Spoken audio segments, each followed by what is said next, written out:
Oh, sorry. Welcome back, everyone, to For the Love of Gaming, the Fall Edition. We just saw an amazing collection of Team Fortress 2 runs, but now we're about to watch a run to even surpass Metal Gear.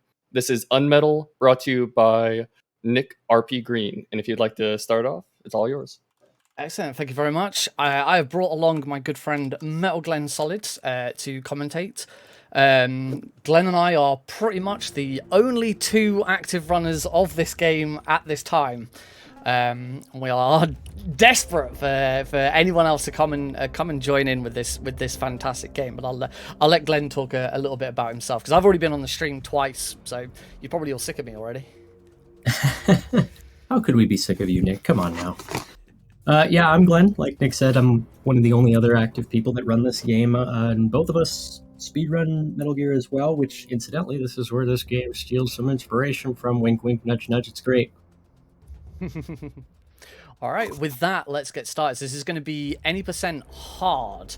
This is it's only the second time that hard has been showcased in a marathon, to the best of my knowledge. The first time was this time last week at UKSG. So if you want to count us down, we'll get started. All right, so on the count of 3, 3, 2, 1, go. Good luck. Have fun. Woo! This is Jesse. Jesse's been in prison for crime he didn't commit, something plot, I don't know. But the cool thing we get to do is we get to punch things and break everything in sight and combine things to get the key like that. And you'll notice real quick, Nick himself has a bunch of hotkeys. Thankfully, the PC version lets us use both controller and keyboard simultaneously if we'd like. So he has various hotkeys set to various items throughout the game. It will save your hotkeys after completion of levels in the game, so all you would need to do is load a chapter, finish a chapter, and poof, all your hotkeys are there. You may have noticed on that previous screen when I was picking up that napkin, there was a medal in the top left corner. There's achievements in the game, and you have to collect medals to unlock the achievement, which then allows you to complete the achievement, if that makes sense. That medal specifically is for completing the game on hard, which, whilst I've done that so many times, because it's so far out of the way, I've never done it, because it's faster to avoid it and, you know, speed run.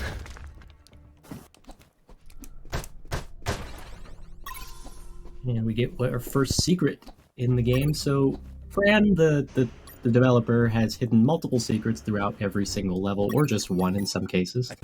And some of them will contain these hearts, some of them will contain ammo expansions and the like. On hard, we're going to grab, Nick, I forget how many it is on hard. I think it's 5. It's usually 5, but as it's a marathon, I'll probably go 6 for safety. Okay, so it's the same. On easy, it's 5 or 6.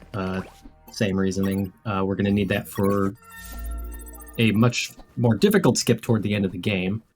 But for now, we're just trying to knock out all these guards without being seen. It gets us experience, which is that little star you're seeing. Steal that man's eye patch because I guess we're bullying him. I don't know, plot stuff. And the goal of the first level is to escape. So we're going to grab a rope at some point and go down that sewer we saw earlier where we saved Scum, which is also very handy. You know, just normal PC game stuff.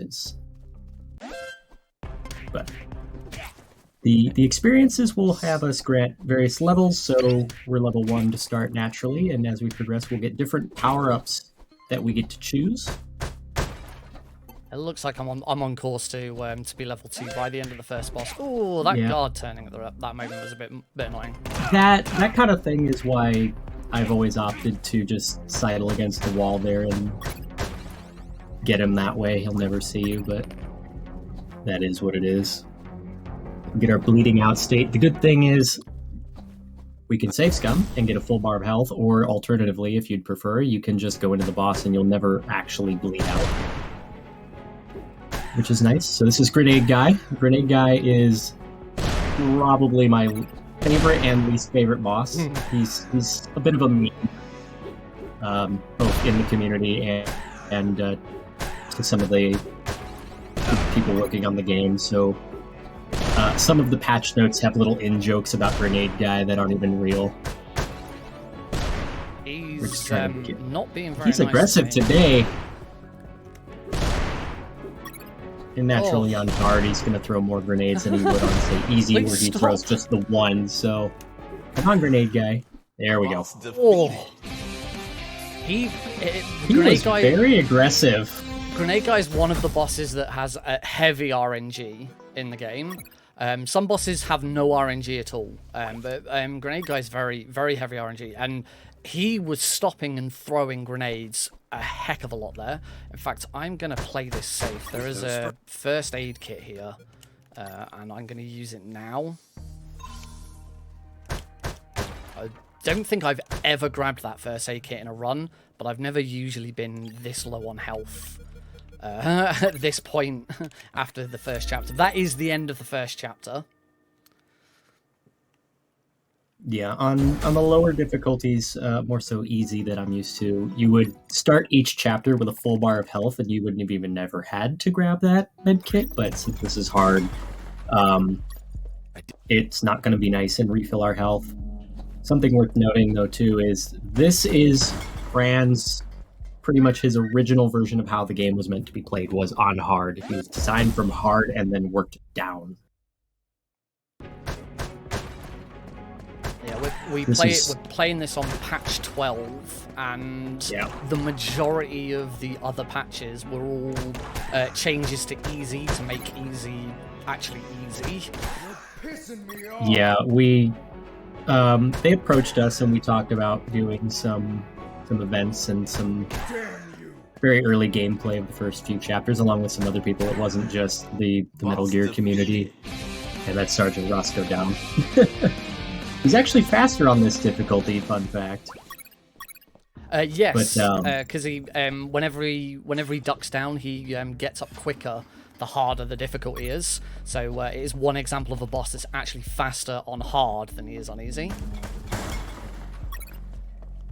But yeah, a lot of the playtesters, or not really the playtesters, but some of the people with the early additions to the game and MGSR as a whole were like, this doesn't feel that well balanced. I think I played medium my first playthrough, and I was like, this, and then I would go back and play easy, and I didn't notice drastic changes to make it balanced for easy versus medium. But this is a doggo. We're going to just give him some cuddles, and that's how we do doggo skip. That was the first major skip that was found in the game. We're supposed to, as we leave the previous room, we're supposed to go left through about 3 or 4 different rooms and find a big chunk of meat. And what we do is we throw the meat out for the dog to go and eat instead of eating us. But yeah, being able to roll around him like that was something that was discovered very, very, very, very early on in this game's life cycle. And it saves well over a minute, I think, 2 minutes. It's a nice chunk of time. Yeah. This is Robert. Bye, Robert. Doggo skip part 2. And we're all good. Now, of course, we're rushing to the next save point. Yep. The nice thing about save scumming is if you're in a damage state or a healing state and you hit a checkpoint here like this, you can just quick load. Oh, look, our health is full. Okay. Here we're going to get another secret, which is another heart for more stamina. And shredders are all on a timed cycle, and they are faster on hard than on lower difficulties naturally. So the cycles are not as neat as they are on, say, easy, but, you know, we manage, as Nick does so very nicely here. Not too bad there. We're going to ignore these little barracuda monsters. Plot is why they exist. There is a time loss for killing one of them by your own hand. If you punch one of them out, it plays a cutscene. So obviously we try and avoid that cutscene. Hashtag Team Acorn. And now I'm an acorn. I'm not even going to say anything. This part just... I can't help but laugh at it. Every time.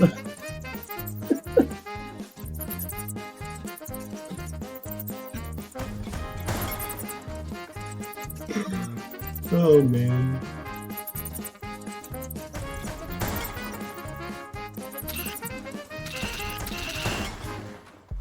So because we're skipping through all of the cutscenes and dialogue, you may not realise that this game is a comedy. It's so wonderfully written, and I'd highly recommend anyone pick the game up just for a casual playthrough, even if you have no intention of speedrunning it. Giving it a casual playthrough is absolutely a must. Sometimes the jokes are a little on the nose or are taken a little too literal.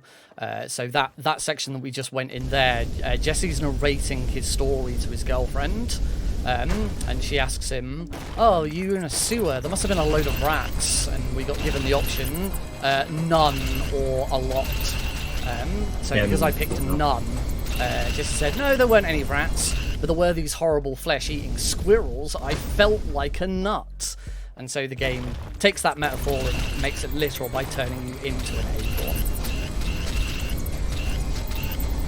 Now we get to play with the flamethrower here a little bit, and that red bar is basically an overheat meter. If it gets full, we die. We get to start this whole segment over again. There's no checkpoint here yet, so... I've got plenty. Fills up very quickly on hard and goes down very slowly, so... Nick's got it out to the point where he can just tap at a certain rhythm and go by leaving the room with this secret. All the squirrels are gone. Ooh, Keeping track? That's our third one. Tight. That was close. Can you don't? that was pretty tight. I wouldn't normally go for that. And right. This is sewer junk. He's literally a pile of junk in the sewer. He's just going to pop up and down, and we're going to play whack-a-mole with a flamethrower. Oh yeah, these squirrels are going to pop out on this difficulty as well. There he comes again. So this is where we're going to get another option of how many tentacles does sewer junk have? Now you know what you're thinking. 6 is the most. No, actually, Jesse kind of plays you on that one. It's 2 dozen, 4 pairs, or just 6. And that will influence the number of spheres he's going to throw at us, so we obviously don't want 24 potential spheres flying at Jesse's face, and also trying to deal with the squirrels here, so we're just gonna take it the safe way and go for the lowest amount. It's just RNG here. Let's see what we got. That barely reaches, and it still drives me nuts.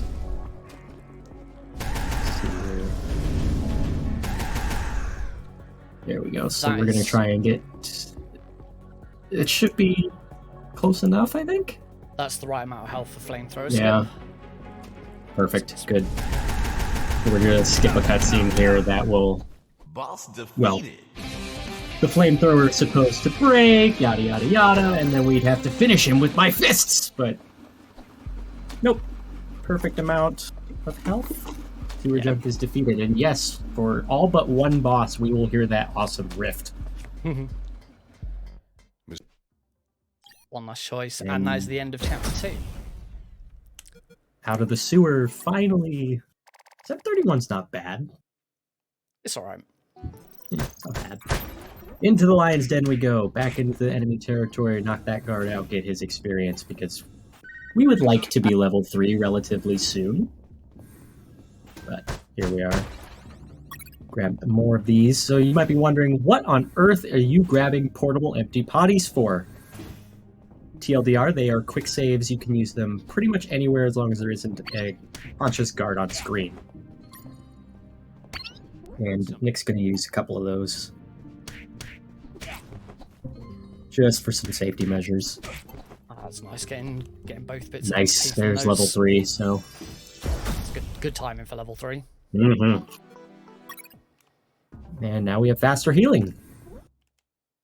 This is the doctor. She's a support character. This is about the only time we're actually going to talk to her, though. Well, one other time, excuse me. Ow. How about we get ourselves a real weapon? Sounds good. That means we can start killing everyone, right? No. He's not an assassin, Nick. And you promised the doctor you wouldn't kill anybody. Alright, I'll be good. Okay, good. Oh, nice. More XP. That was really good, All yeah. but one guard's XP through there is really nice. Yeah, the closer to level 4 at the end of this chapter we can be, the better. Because the next chapter, it comes in very handy. We get another upgrade called Rolling Thunder, which means we can roll at a faster pace. So almost as soon as Jesse stands up, you can roll again. More files, you have to grab these throughout the game. They advance the plot and do literally nothing else.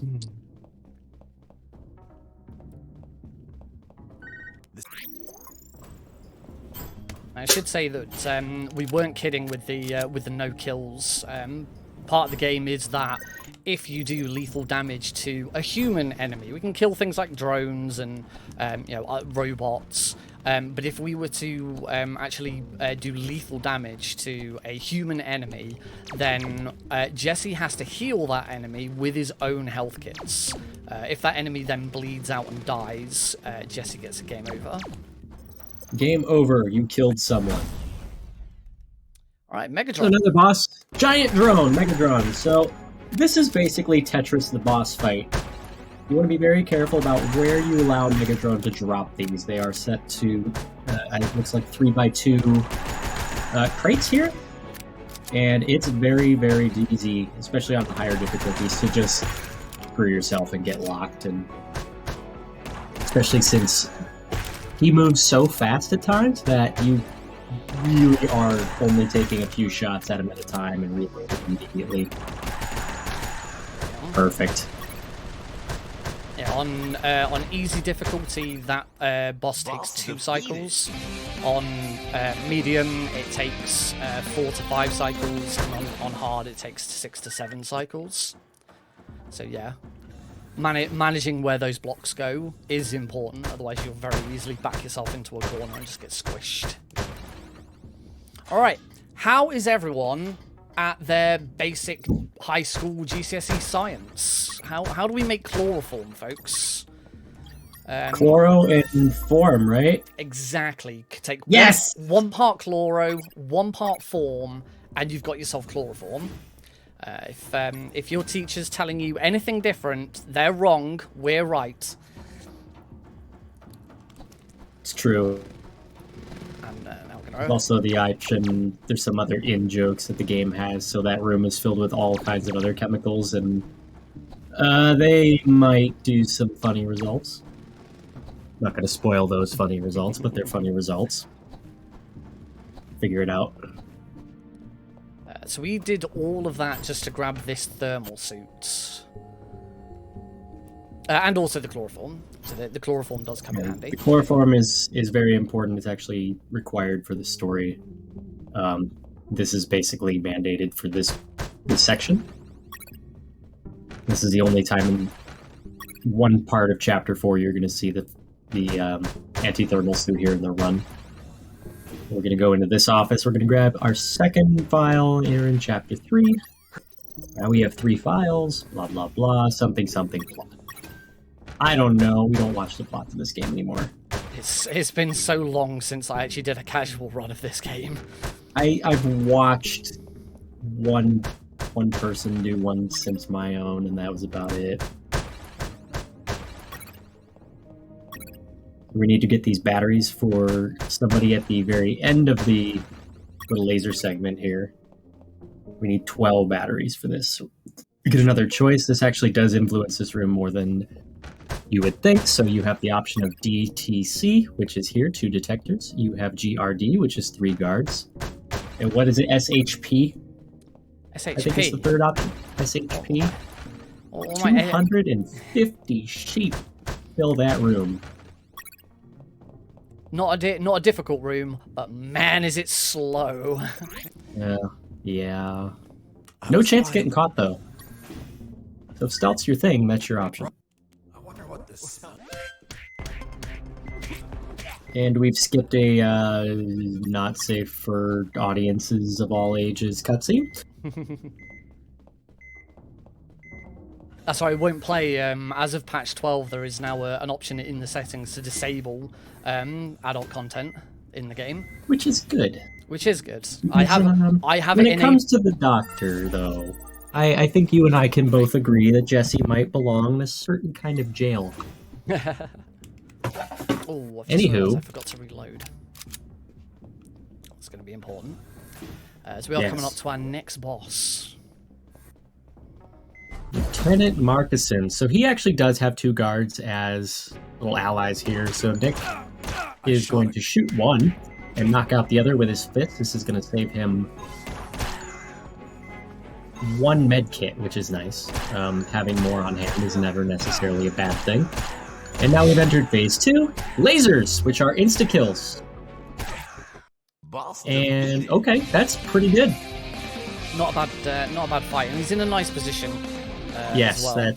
that's the most important thing, is where he goes down. His pattern is random, and you're chasing him around the room, so for him to finish where he started is pretty good. And we needed to carry him because biometric scanners, for some reason, they're trapping all the mics in here. I don't know. The heck with it. Welcome to the jungle.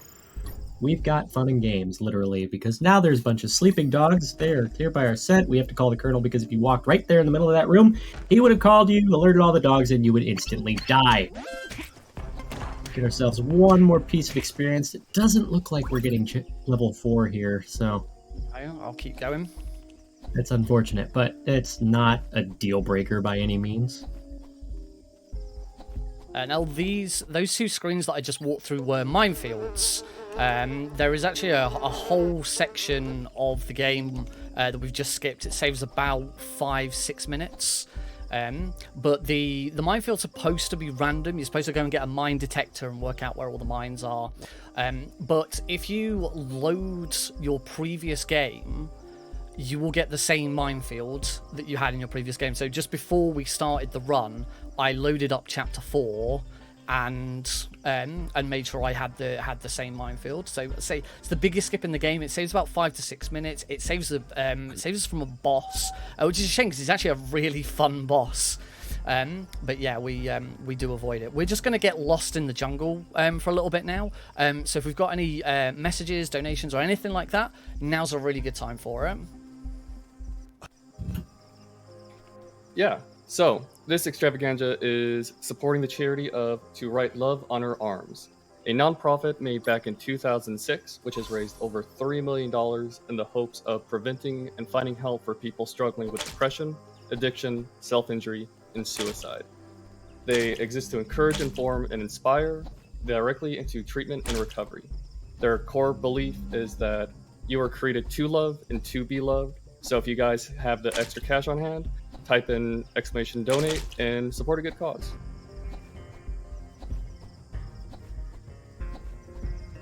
You may notice here I'm going in a very particular direction. We're supposed to use a compass to determine which way to go, and if we go the wrong way, then we get teleported right back to that skeleton that we saw earlier. Luckily, it is not random. It is always the same, so I have the pattern memorized, and we just go through and go in the right direction. And that is the end of chapter 4. We've escaped. Woohoo! What the heck? On to Barracks. chapter 5. What the heck? I feel lied to. So I'm going to be doing a very important move here, and it's that. So there are, like Metal Gear Solid, there are 2 different alert states in the game. There is alert and caution. You'll notice in the bottom right-hand corner, I've got a yellow exclamation mark. That means I'm in caution mode. And we can avoid alert status by getting spotted by a guard and then leaving the screen that guard is on before he starts calling on in his radio. The main advantage is that when you're in caution, doors don't lock. When you're in alert, doors do lock. So that means I was able to get into this room without it being locked and us having to wait. So really important find for this chapter that sped it up a lot. And now it's not a big deal if they decide to raise the alarm, so that's what he's going to do. And we're just going to go up north here. And here's Machine Mike. He's got a big machine gun. While we have to fight him are grenades. Yeah. It's the machine gun. It does machine gun things. It fires.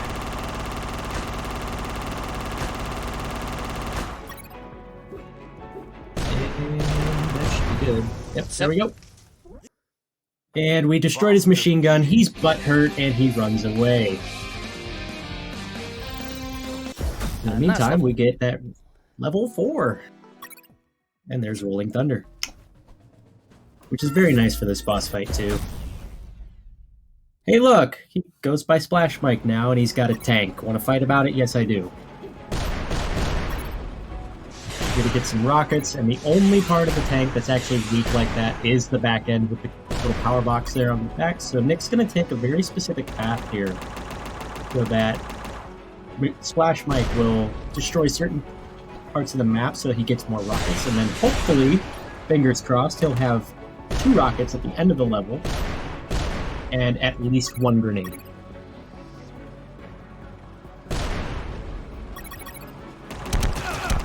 He looks pretty good on grenades.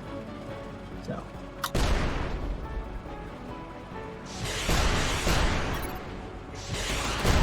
And we got 2 rockets. Good. Boss defeated.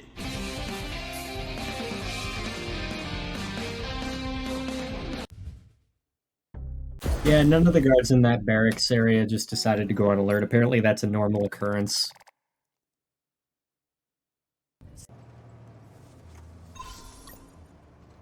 In this truck, we'd have to wait for this call, and then wait for the truck to stop. There'll be some dialogue, and then we just call the colonel, and then we're out the truck. Nice visual cue for that one. I just moved Jesse out of his default position so that when he resets, I know right then to press L2, at least on my settings, to open the radio. So these are your engineers.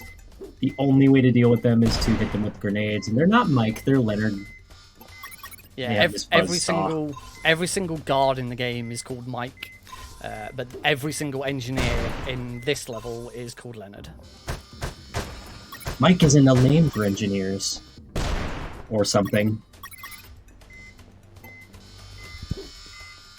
Just like with Marcuson, we do have to heal them, so. Yep. It is I do not miss this moving buzzsaw on lower difficulties. Yeah, thankfully that was patched. On easy difficulty, the buzzsaw just stops. Originally, when the game first released, it didn't. It also sped up, and again, that was another thing that the community asked Fran if he could just, tone that one down a little bit for easy. On the bright side, that's our last file we have to call the Colonel for, and we will never speak to the Colonel on the radio again. He may or may not have gotten captured. I don't know. Plot. We'll see him later. We're now going to get in this yellow submarine. I think that's a reference to something. I don't know. I heard quite a few people live there. I'm not quite sure. And we have this nice underwater section here. I usually talk about this underwater section. It's real. The controls for this are really nice. The submarine controls really nicely, and it means that this section's really pleasant. It doesn't overstay its welcome. If you think about other games with underwater sections, you think Sonic the Hedgehog. Everyone hates the underwater sections of Sonic the Hedgehog. They feel intrusive. Yeah. In other games. This one I didn't mind. I actually told Fran and Jack this. I said this is probably my favorite underwater section of any game ever. I would agree. It's really nice. It's really well done. And this was something that they said that they kind of used one of my quotes to use as patch reference. Was I said something like, the only thing I hate about this underwater section is that the submarine feels like it's made of wet paper. And that is true, because the momentum, as you can see there, Nick's, he ate some brick there, and it showed real good and broke his teeth, the submarine. Oh my. Yeah, so the faster you hit the wall, the more damage you're going to take, and it's not pleasant, and it wasn't a great time on lower difficulties. But this is Huge Eel, the Unagi. Yes, this boss is called Huge Eel because he is a really huge eel. I understand that that's quite difficult to understand. If anyone needs any further explanation, feel free to DM me after the run. I'll try and sort of go into a bit more detail about the name Huge Eel. So he's actually rather straightforward. He will always come out of the hole that you are in front of, and he will only go out as far as you are.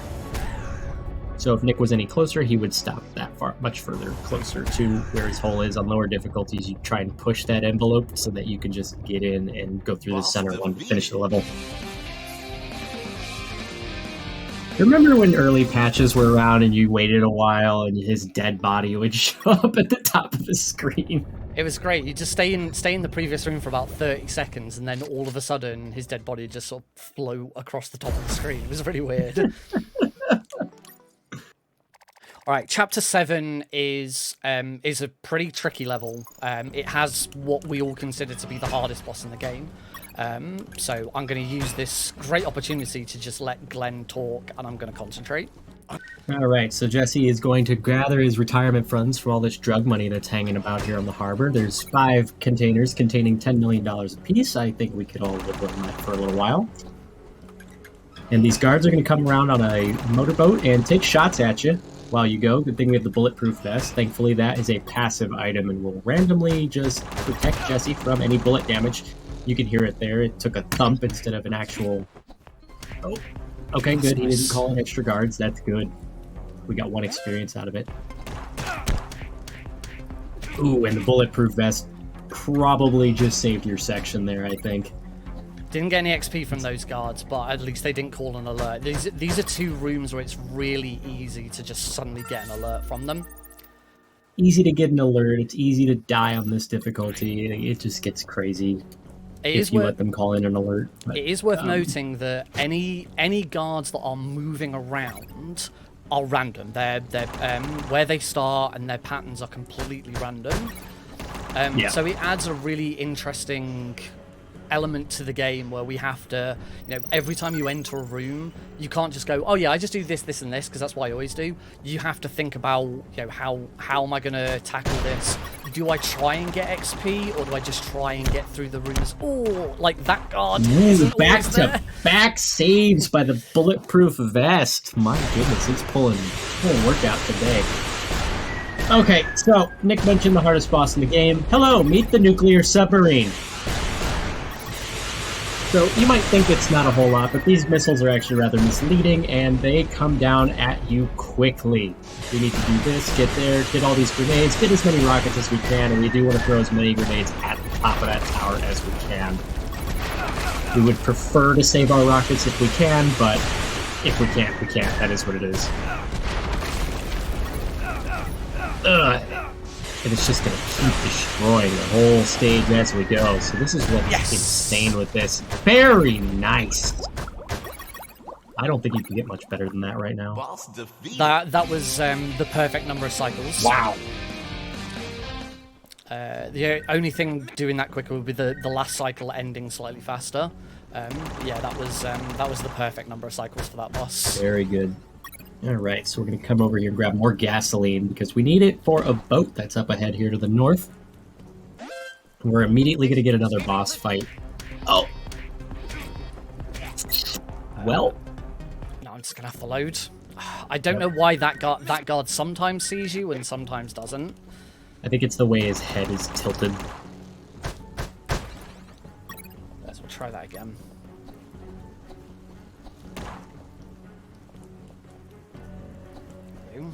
Good this time. I definitely am gonna go back when the run's over and check that guard because. Now for my least favorite boss of the game. It's a rather straightforward boss fight, but at the same time, it's also one of the more annoying because the boss's pattern is set.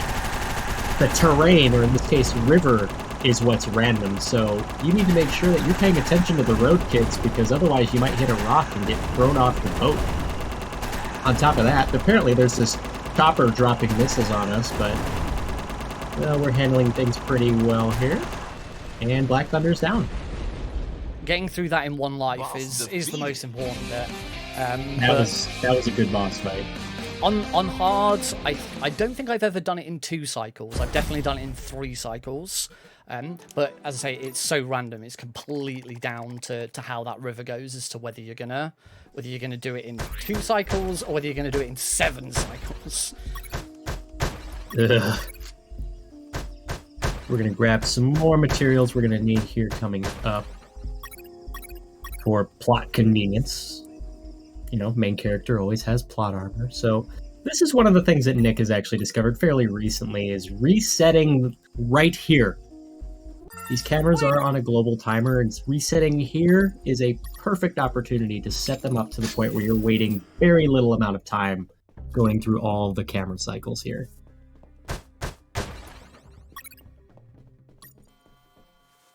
There we go. Get that healing going. Let that camera turn. Not a much better opportunity. Gonna wait here. Off we go. This is one of those chapters where it's perfect stealth or game over. It's really unfortunate. But it is a good level. Like, the game wants you to do some stealth, so it's like, okay, we're gonna make you get clever. And now we've made guard clones. Questionably so. Alrighty, out of here we go. So we're going to go back down to that first room where we entered and go to the right this time, where the game is going to make us use the chloroform cloth here and replace Mike over here with this guard clone, and the camera can't tell the difference. We can at least drop it while we're choking Mike out here. I don't know how, but, you know, it's a video game. We're not going to worry about it. Boom, there we go. I'm gonna grab another secret right here, make it appear at least. Because we need to come up here and grab one of my favorite best friends, the electromagnetic grenades. The bread and butter to this level. Throw that up there. So that camera And aims to the right. And these ones are stationary, so we just need to hit them with the EMP grenades, and we are good. But not after this electromagnetic grenade and secret grabbing. Yeah, grabbing got 8. Grabbing those electromagnetic grenades there means I don't have to grab more in the next level. So it speeds things up a little bit, and the extra secret's nice for some extra health. A little extra health, never hurt anybody. Alright, so now we need to get past these cameras and get into this locked door with a guard who, he's kind of a jerk, but he seems to have this really good knack for pizza. I think gamers can understand that. And for some reason, we're going to use the fire extinguisher. We're going to trick him into thinking that this pizza is still hot. I don't know how this works. I don't understand the concept, but you know what? We're just going to roll with it, and we got perfect. Boom. Cool. And that's just for getting all the experience and all the secrets in the level. You'll get a perfect. There are some other cool Easter egg things you can do to get unperfect, and they are their own speedrun categories, but Nick and I mostly do any %. So you get 2 options here. It does influence which kind of guards you'll get. You'll get these Scandinavian guards, which Nick prefers on every difficulty. Or you can choose Exterminator guards, which on hard will shoot so fast that you won't even be able to blink before they kill you. But in the beginning of the level, we got to cut the wiring to all the alarm systems, which was nice. Ooh, that's interesting. In the animation, you didn't take damage. Works for me, I'm not even mad. So we got the blood bag there, which is a very, very important secret. It's a one-time only secret, which we're going to use very shortly. Yep, it's a full heal item. Instantly full heal, unlike the medkits, which are passive or progressive heals. Unfortunately, the only downside to the blood bag is it's not an instant heal on death. Like, say, a ration would be in MGS1, but And something plot, and Jesse shoots a man. Oops. We're not going in there without an anti-radiation suit. Yes, we are. Let's do it. So we have these electro spiders. Their vision isn't like guards. They can see 360 degrees at all times. And they are vicious. But this one's actually in a really good position. So there is one more in the next room that isn't on easy. Ooh, he's in a good spot too. Beautiful. Yeah, that was really nice. Ooh, and the vest comes in again. And the camera turned, but I'm gonna play it safe. Yep. Yeah. No, I wouldn't either. There might have been time to go for that, but at this point, I wouldn't have risked it personally. No. Even if it was a PB-paced run, I'd just be like, nope, not happening. I'd chicken out of that in a heartbeat. Just a couple more grenades here. And then we're going to get into a hallway that's going to contain a couple rooms, some guards. This guard is in a not-so-nice location. That's a coin that I would like. Hey! A coin! We're going to smack Mike over here.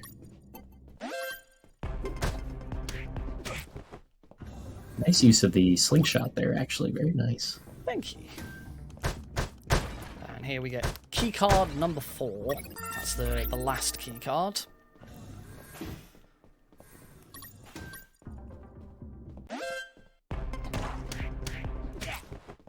Alright. Mike is dead. So now with the level 4 card, we can go up to the 3rd floor and out that gate, but we're going to... Are you going to pass on that up here? Okay. Yeah, we're still even on hard do this. Sometimes I've seen, and I flip-flopped on this too from time to time, is I'll go down and take out the first couple of guards, and then I'll go up to this floor. But in the meantime, more plot happened, and they basically told us how to escape with the helicopter that's up here. All we need to do is take out this anti-aircraft radar thing. I don't know, it's just... stuff. But we need some clips, we need some wires, and we're going to need our handy-dandy bolt cutters.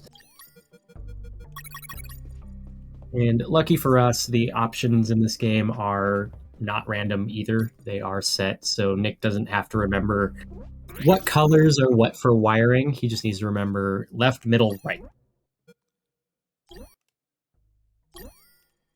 And there is a specific order to this, so we need yellow and blue now, and then we're going to cut the wires blue, red, and black in that order, and the anti-air radar will be disabled.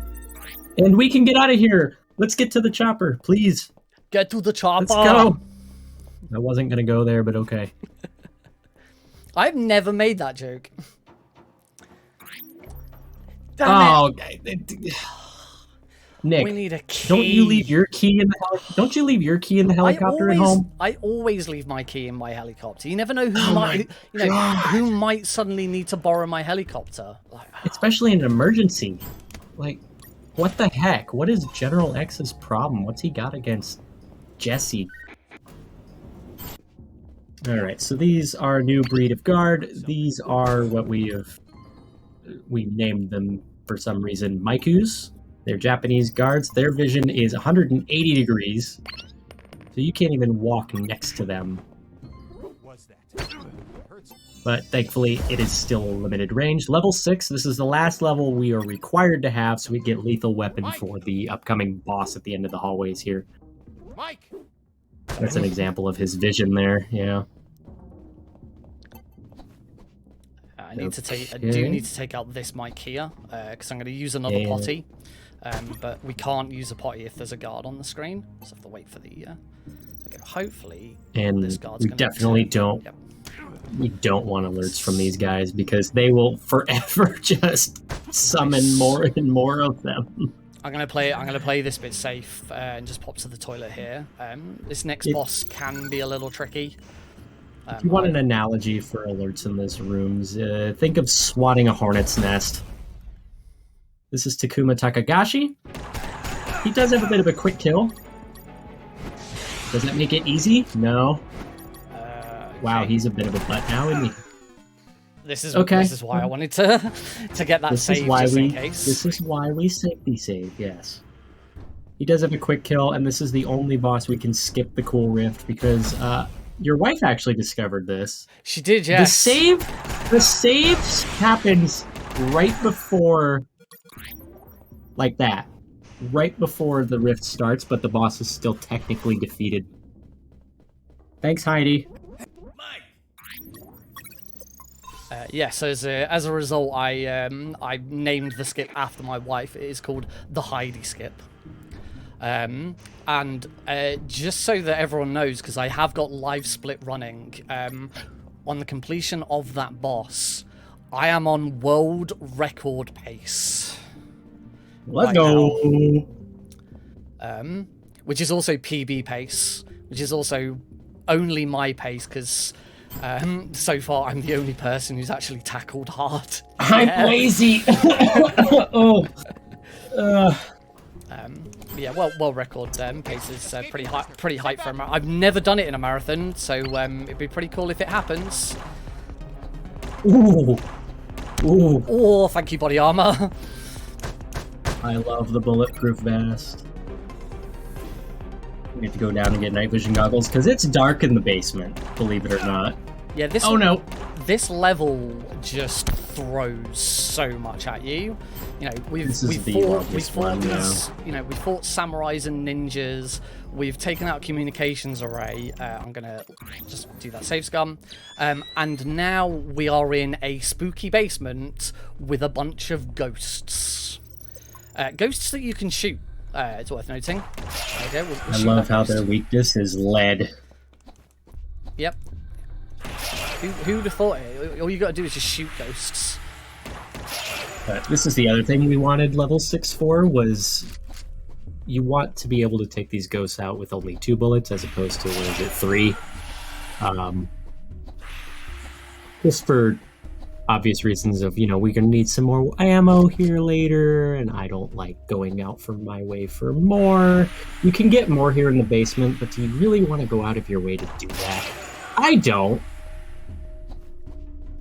And there's a couple of ghosts that you get very close to, and just having to take 3 shots at it can be really nasty. Especially considering how fast they are on hard. And if one clings to you, the only thing you can do is get off the screen. So we'll avoid that one. That one's not going to get in my way. They're trying to possess Jesse. It's a great time. And we got And one last more ghost. room. We get this very nice, suspicious door that smells like turkey, and that's the chapter. That was a really good stage 9. I got really lucky with the third floor. Those Japanese guards that spot you instantly, they can cause you some real nightmares. So the joke is on chat. If you thought chemistry was the only bit of education you would need to play this game, you are wrong. You do require some mathematics. We need C4. We're only getting C1s. What do we gotta do, Nick? We're gonna combine 4 lots of C1 to make some C4. Because we need 4 of them, don't we, Nick? That's how it works. Okay. There is a secret behind that wall in the top left-hand corner. The first time I discovered it, I had the game's creative assistant Jack Lafere on stream, and he didn't know it was there either. I had to tell you about it. Yeah, it was. I remember that because it was. I told Jack about it, and I just kind of went, "Hey, how come I have a secret in my final time, and Nick doesn't, and we're playing the same patch, mind you?" And he's like, "I don't know or remember." His official stance is he forgot about it. But no. Grab the Colonel. Grab the Colonel.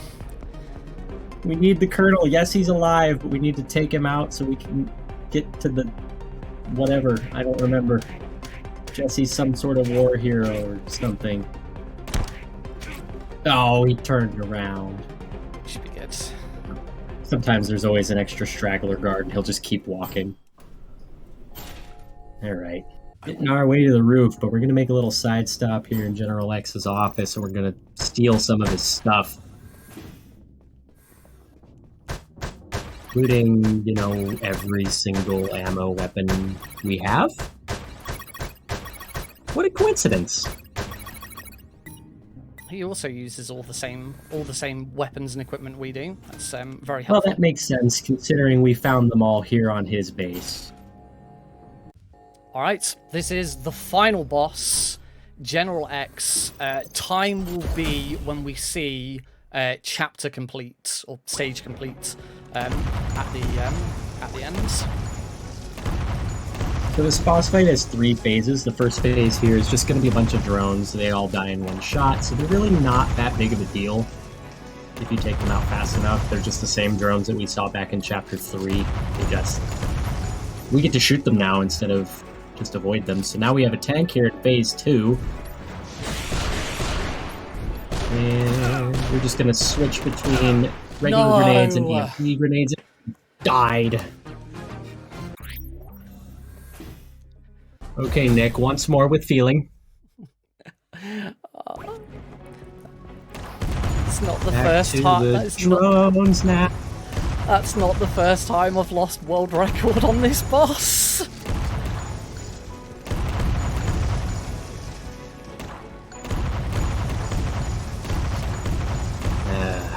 It happens. Alright, so you've got another tank. Yes, I want to fight about it. Yes, we're going to throw more grenades at you. Oh! That tank is such a pain on hard. So you have to swap between your grenades very, very quickly, and because we can use keyboard shortcuts. I've assigned a bunch of keyboard shortcuts to my left and right analog sticks, so that I can just use the analog sticks of my controller to do them instead.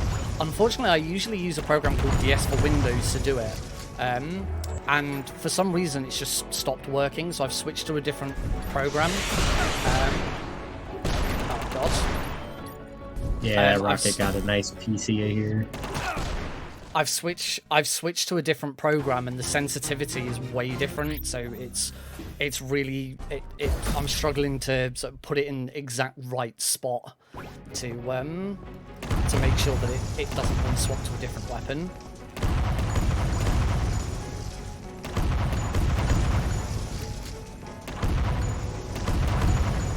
But that is a good thing to note if I ever do decide to stop being lazy and learn this category, for crying out loud. But it happens.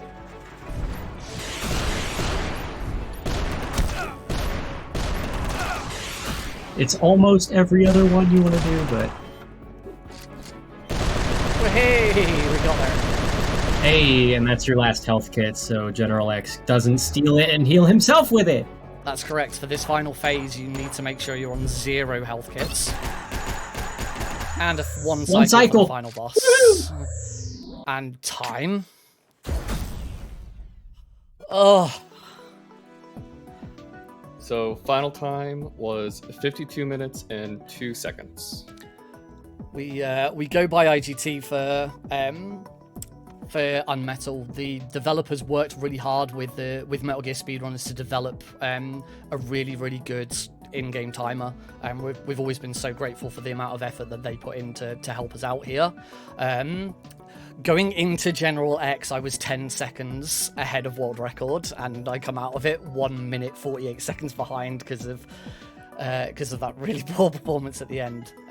Which is a shame. It would have been really nice to have done it on a marathon, but next time maybe. But yeah, that is UnMetal. I will I'll just play out the epilogue punch. Convince the Colonel. Allow the credits to play out. So yeah, I want to say big thank you to FTLG Marathon for letting me showcase this game, as well as I did Ground Zeroes with Donna Burke on comms earlier today. So big thank you to to them to let me come on and do this. Glenn, huge thank you to you. It was quite last minute asking you to come and jump on comms, so big thank you to you. I'll let you say any last things you want to say until I make a little announcement. No, I mean, the only real thing is, like Nick said earlier, we are pretty much the only active runners of this. So if you want to learn this game, we're pretty much always available between the two of us, or you can go to metalgearspeedrunners.com. There is a wiki, and Nick, you've done quite a bit of information on this page for this game, right? Yeah, I do have a tutorial for easy on my YouTube channel as well. So there's stuff there. I haven't jumped into a tutorial for hard yet, but it is pretty much learn easy and then work out how to do hard. Working on it. But yeah, so please check out Metal Gear Speedrunners. But before I go, I did. Corey did allow me to say this at the end of the run. I've been really impressed with how FTLG Marathon has performed in the last couple of years, and I've been really wanting to put some effort in myself to help out a worthy marathon. So I'm really pleased to announce that Corey has taken me on as communications lead. So I am now a staff member for FTLG Marathon, and I will be back next time helping out, writing documents, and just helping make this wonderful marathon the fantastic marathon that it already is. Let's make it even better for the next one. So yeah, thank you to everyone who supports it. Please keep your donations coming in because it's really, really important. And a huge thank you to everyone here at FTLG for making this marathon so fantastic and making me want to get more involved in it. So thank you. Yes, again, just an absolutely insane run throughout the entire part of it. Just you're almost dying to everything in like 2 to 3 hits. So the fact that you got through all of that is just outstanding. But yeah, Thank you. Our event is still going on. We're still raising money to write love on her arm. So type in !donate to help out an amazing cause. And coming up next, we will be having Resident Evil Remake 2, another game based on a classic original.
hear me? The shadows are dangerous.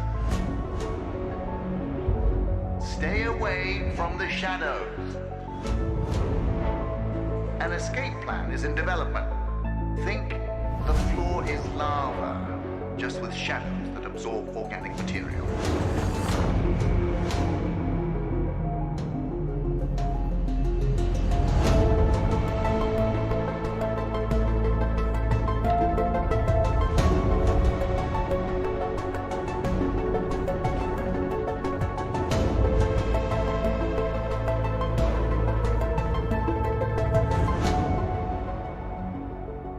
My security manager, James, doesn't know who you are, but I do.